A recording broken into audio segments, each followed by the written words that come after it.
दोस्तों के एल राहुल का नाम सेंट्रल कॉन्ट्रैक्ट में, जो बीसीसीआई का सेंट्रल कॉन्ट्रैक्ट होता है, उसमें भी एक कैटेगरी में के एल राहुल का नाम शामिल था। लेकिन इसके बावजूद भी ऐसा क्या हुआ, या किसके कहने पर के एल राहुल को T20 वर्ल्ड कप में जगह नहीं मिली, किसके कहने पर के एल राहुल को T20 वर्ल्ड कप से बाहर किया गया? क्या वो रोहित शर्मा थे? क्या वो हेड कोच राहुल द्रविड़ थे? क्या वो सिलेक्शन कमेटी के अध्यक्ष अजीत अगरकर थे? इन तीनों में से कौन था जिसके कहने पर के एल राहुल को जो है T20 वर्ल्ड कप की स्क्वाड से बाहर किया गया? उनका नाम तक शामिल नहीं किया गया T20 वर्ल्ड कप की स्क्वाड में। कौन थे आखिरकार इन तीनों में से? चलिए बात करते हैं। जब के एल राहुल को सेंट्रल कॉन्ट्रैक्ट में जगह मिली तो सबका मानना था कि के एल राहुल तो T20 वर्ल्ड कप की स्क्वाड में कहीं ना कहीं हमें खेलते हुए दिखाई देंगे, क्योंकि के एल राहुल 50 ओवर का जो वर्ल्ड कप था उसमें के एल राहुल ने अच्छा प्रदर्शन किया था, अच्छी बल्लेबाजी की थी। कहीं ना कहीं हम कह सकते हैं के एल राहुल ने फाइनल मैच में ऑस्ट्रेलिया के खिलाफ, जिसमें हार मिली थी हमें, उस मैच में भी सबसे ज्यादा रन बनाने वाले बल्लेबाज के एल राहुल ही थे। तो के एल राहुल ने अच्छी परफॉर्मेंस की। के एल राहुल के बाद तो इस तरीके से विराट कोहली ने भी इसी तरीके से परफॉर्मेंस की जो के एल राहुल ने की। रोहित शर्मा ने भी कोई इतने लंबे चौड़े तीर नहीं मारे। इस बीच में हार्दिक पांड्या बिल्कुल फ्लॉप साबित हुए।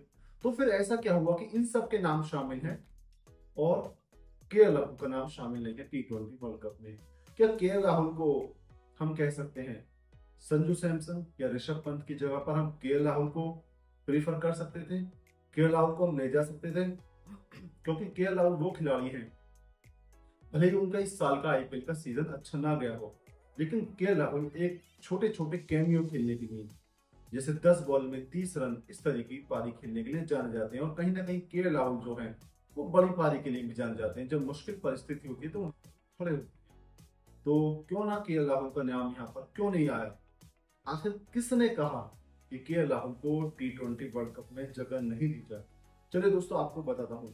यहाँ पर दरअसल ये डिसीजन जो था, ये हमारे सिलेक्शन कमेटी के अध्यक्ष अजीत अगरकर का था, जिन्होंने टीम बनाई, जिन्होंने टीम अनाउंस की। ये उनका डिसीजन था। उनका कहना था कि हम ऋषभ पंत अच्छी फॉर्म में हैं, हम ऋषभ पंत को और संजू सैमसन को ले जाएंगे, 2 कीपर ले जाएंगे, हम के एल राहुल को नहीं ले जाएंगे। ये अजीत अगरकर का डिसीजन था। लेकिन अजीत अगरकर के इस डिसीजन पर जब उन्होंने चर्चा की रोहित शर्मा के साथ और राहुल द्रविड़ के साथ, तो इस पर रोहित शर्मा, राहुल द्रविड़ ने भी कोई खासा प्रतिक्रिया नहीं दी।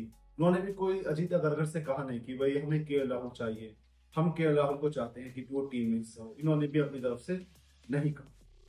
फैसला अजीत अगरकर का था। रोहित शर्मा और राहुल द्रविड़ ने कोई ज्यादा खास प्रतिक्रिया नहीं दी इसके ऊपर। कहा कि भाई आप जैसा कहें, आप जैसा करें ठीक है। हमें विराट कोहली चाहिए था, विराट कोहली हमारे पास है।